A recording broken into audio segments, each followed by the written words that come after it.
একটা অদ্ভুত ব্যাপার। বাংলাদেশের এক মন্ত্রী, মিনিস্টার, এমপি এখন সব বিদেশি নাগরিক। অনেক আরকি। যেমন একজন তো প্রমাণিতই হয়েছে বাংলাদেশের নতুন যে পররাষ্ট্র প্রতিমন্ত্রী হয়েছেন, তিনি বেসিক্যালি ব্রিটিশ সিটিজেন। আমি এসেছি আপনাদের সব সমস্যা সমাধান করতে সুদূর বিলেত থেকে। Long live the queen, long live the queen. East India কোম্পানির এজেন্ট আরকি। I was just wondering এটা কিভাবে পসিবল হয়? সাংবিধানিকভাবে এটা তো অবৈধ, রাইট? সো তাকে যখন এই প্রশ্ন করা হয়, উনি উল্টা দেমাক দেখিয়ে বলেছেন যে, প্রশ্ন যে করেছে তাকেই উড়ায় দিতে। তার কথা মানি এটা আরকি। সো প্রশ্নও করা যাবে না। একজন বিদেশী নাগরিক কিভাবে বাংলাদেশের পররাষ্ট্র প্রতিমন্ত্রী হয় এটা নিয়ে। এখন আমি এটাও শুনেছি যে বাংলাদেশের যে ২ জন পররাষ্ট্র প্রতিমন্ত্রী আছেন এই মুহূর্তে, ২ জনই নাকি বিদেশী নাগরিক। একজন ইংল্যান্ডের নাগরিক, আরেকজন আমেরিকান নাগরিক। আমি বাকি জনের অর্থাৎ শামা ওয়াহিদ উনার আ আ আ নাগরিকত্ব সম্পর্কে 100% সিওর না। বাট এটা তো আমরা অনেকবারই শুনেছি যে তিনি আমেরিকান নাগরিক। যাই হোক, এই যে আ আ আ অন্যজন যিনি আছেন পররাষ্ট্র প্রতিমন্ত্রী, এই যে ব্রিটিশ নাগরিক যিনি আবার আ আবার একটা প্রশ্ন আরকি যে এই যে ছাত্রদল, এরপরে বিএনপির বিভিন্ন ধরনের স্বেচ্ছাসেবক দল, হ্যান দল, ত্যান দল, এতগুলি অর্গানাইজেশন, এতগুলি অঙ্গ সংগঠন আছে। আপনারা এই প্রতিবাদ করবেন না? বিদেশী একজন নাগরিককে অসাংবিধানিকভাবে একেবারে আনকনস্টিটিউশনালি যে মন্ত্রিত্ব দেওয়া হয়েছে, মন্ত্রী বানানো হয়েছে।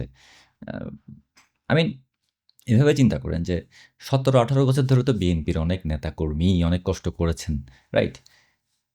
তাদেরকে না দিয়ে বিদেশ থেকে উড়ে এসে জুড়ে বসেছেন তারেক জিয়া, বাদ দিলাম।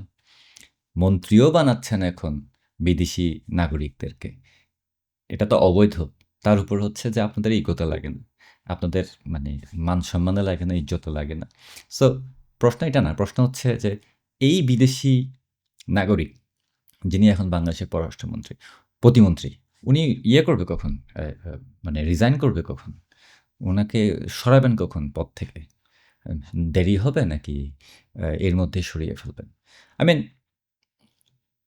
খোল্লামাখুল্লা সংবিধানের এগেইনস্ট এ গিয়ে কোনো কিছু করা দ্যাটস রিয়ালি ব্যাড।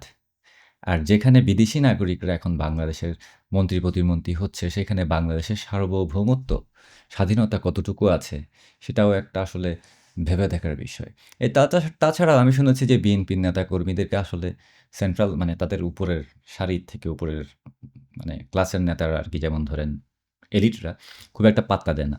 চাকর-বাকর মনে করে। বিএনপির যারা নেতা, কর্মী, ছাত্রদল, তারপরে যুবদল, হ্যান-ত্যান যেগুলি আছে আরকি। এদেরকে নাকি বিএনপির এলিটরা চাকর-বাকর মনে করে। সো আপনারা চাকর-বাকর হলেও তো মানুষ, তাই না?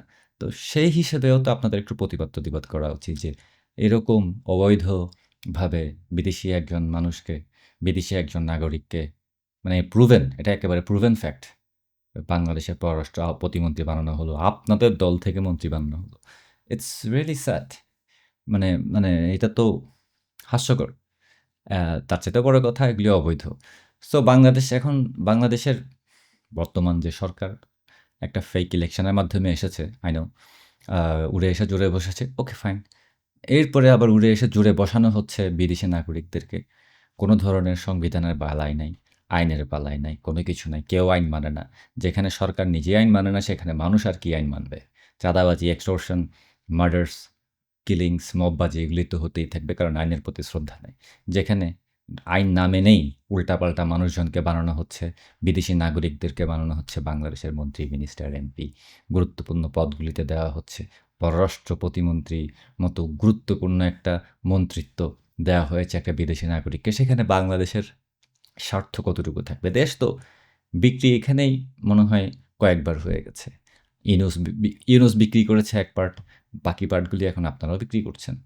হাস্যকর না? দেখি আপনাদের বিএনপির যুবদল, ছাত্রদল যারা আছেন আরকি, যাদেরকে আপনাদের বিএনপির লিডার চাকর-বাকর বলে, আপনাদের দেখি তো কেমন সাহস, কেমন হ্যাডাম আছে দেখি তো আপনাদের এই বিদেশি নাগরিককে নামিয়ে দেখান তো আপনাদের সাহস দেখি, আপনাদের গাটস দেখি।